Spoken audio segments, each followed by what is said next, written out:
The drone presented at this year's Maker Faire in the Bay Area is absolutely amazing, and for several reasons. First, it looks just like the real Lego helicopter, with each piece cut and painted to perfection. That includes the classic minifig pilot.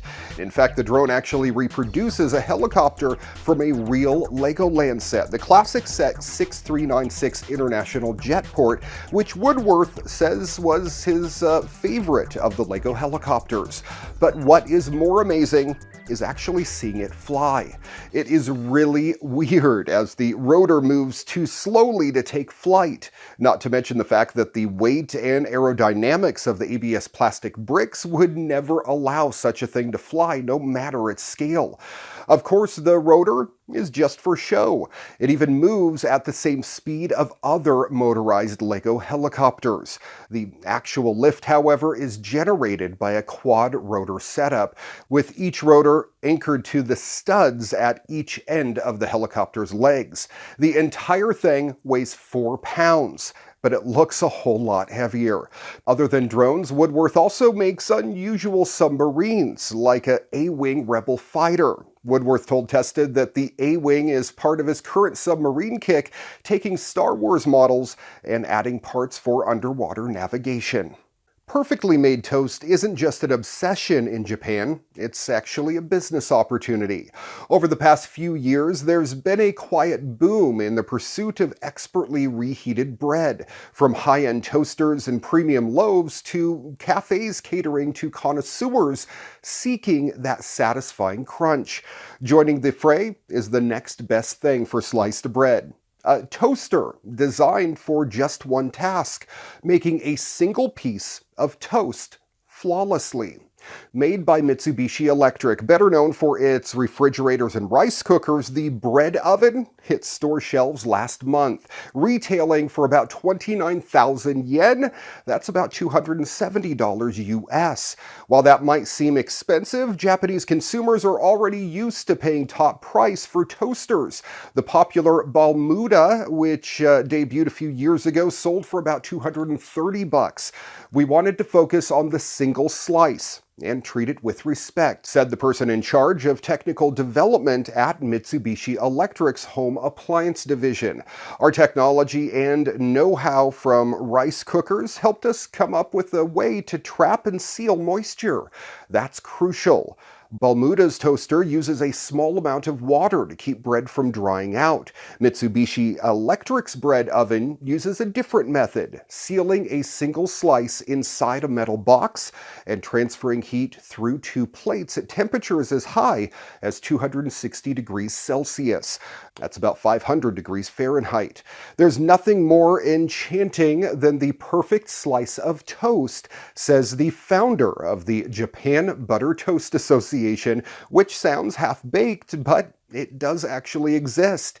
You can't help but be elated. It helps that bread in Japan is tailored for toast, called shoku pan. Japanese-style square bread has been around for years. Think of a high-quality version of Wonder Bread. The toaster boom has its origins in the desire to have soft, chewy bread that tastes and feels like it came out of a baker's oven. The bread oven is shaped more like a waffle maker. As a result, clamshell design isn't exactly forgiving when it comes to rolls or baguettes. It can handle cheese or even an egg on top, though, and the French toast is awesome, they say. Clad in faux wood veneer, the gadget is meant to be used at the dinner table, not the kitchen counter. Time for some Express headlines, a rundown of stories that I just couldn't fit into the show, but I thought deserved a little attention. Terminator Dark Fate brings back a familiar face. Tesla launches a pricey wireless charging pad for the Model 3. LG's 8K OLED TV is as big as it is expensive. FedEx Express kicks Amazon to the curb.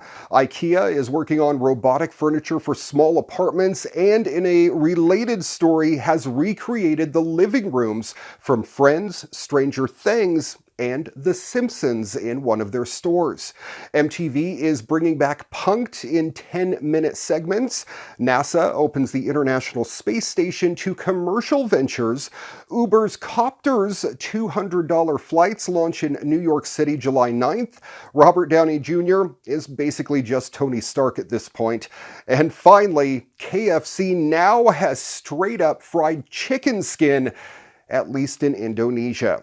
Come on, you know we'll get it in America eventually.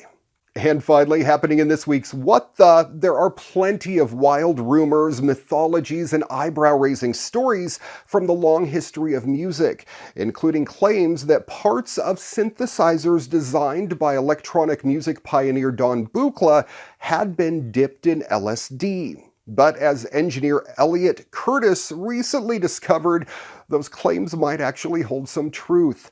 Curtis, a broadcast operations manager at the KPIX5 CBS affiliate in San Francisco, volunteered to fix and restore a Buchla Model 100 modular synthesizer, which was owned by Cal State University. As Curtis was disassembling the module that appears to have been added to the Buchla Model 100 after it was delivered to the school, he noticed a crystal-like residue stuck under one of the instrument's knobs. In an attempt to dislodge it, he blasted it with a cleaning solvent and simply tried to rub it off with his finger. 45 minutes later, he started to experience a tingling sensation, the beginnings of an acid trip. That would last for 9 hours. 3 separate chemical tests later identified the crystallized substance as LSD, which can be absorbed through the skin and can survive for decades. Thanks for watching your weekly tech update. If you have a story you think we should feature on the program, you need to send me an email, djraymcneil@gmail.com. Find us on Facebook at Your Weekly Tech Update, and check out the podcast, audio and video versions available on iTunes, Google, Spotify, Audio Burst, and elsewhere on the interwebs.